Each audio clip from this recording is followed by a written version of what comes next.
this is either the end of your Cal I course where you learn how to find antiderivatives, or a review going into Cal II. So if you have this format, meaning that you're going to have a power, okay, so in other words, you can see all of these have powers, then what we're going to do is we're going to use the 1 over whatever your exponent is plus 1, and then add 1 to your exponent. Because if you think about it, this works because when you take the derivative, you're bringing this down, so that cancels out, and then you're subtracting 1, so you get back to your power. So if I do one like this, the first one, and I'm finding the antiderivative, which is big, f of x, then from here, all I'm going to do is this 4, I'm just going to throw that out front. Okay, that's just going to be a constant thrown out front.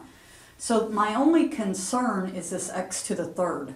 So that follows this format, which says it's going to be 1 over my power plus 1, and then x my power plus 1. So as you can see, this of course is going to become 4, that's going to cancel, and I'm going to get x to the 4th plus c. What you should do when you're first learning how to do these is take the derivative of this. So the derivative, remember, you would bring the power down and you would subtract 1. If you do that correctly, you should get that back. So that's kind of the nice part to be able to check these. So let's look at this one. If I'm looking for the antiderivative, then I know I typically do the top first. I add 1. And whatever is up here is going to be in my denominator plus c. Alright, we have this one piece right here. This one's just kind of showing that you can have more than one term. So this first one, I write my big f of x, is going to be adding 1. So I get x to the third over 3.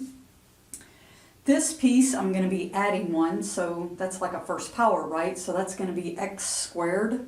So the 2 just goes out front. This is the x plus 1 piece. As you can see, that cancels, so you just get x squared. And now this piece, you could think of it as x to the 0, right? Because that's still 1. When you add 1, you end up with x to the first power. Or, as I tell students, what did you take the derivative of, in this case, to be able to come back and get just the 15 that was there by itself. So I took the derivative of 15x.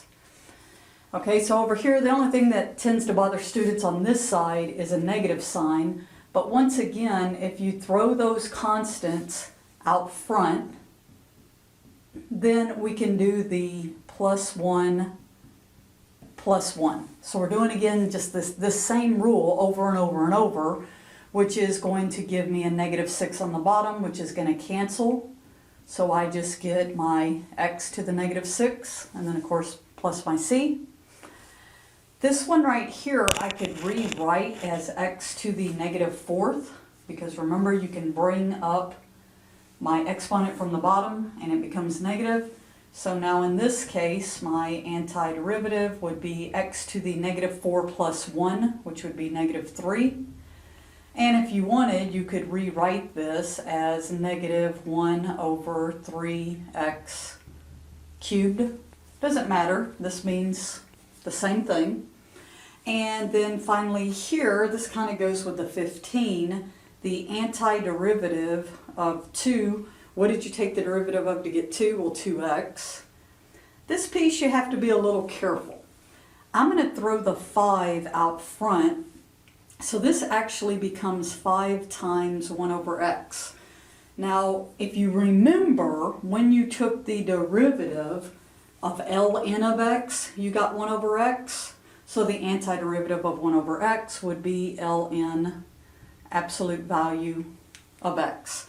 This one's kind of weird because students forget that a lot, but even if you forgot it, think about this. If it's 1 over x and you brought this up to the top, that's a first power, you get negative 1.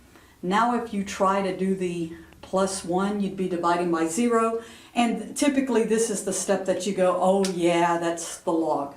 So remember this one. This is a good one to remember. The antiderivative of 1 over x is ln of x because the derivative of ln of x is 1 over x.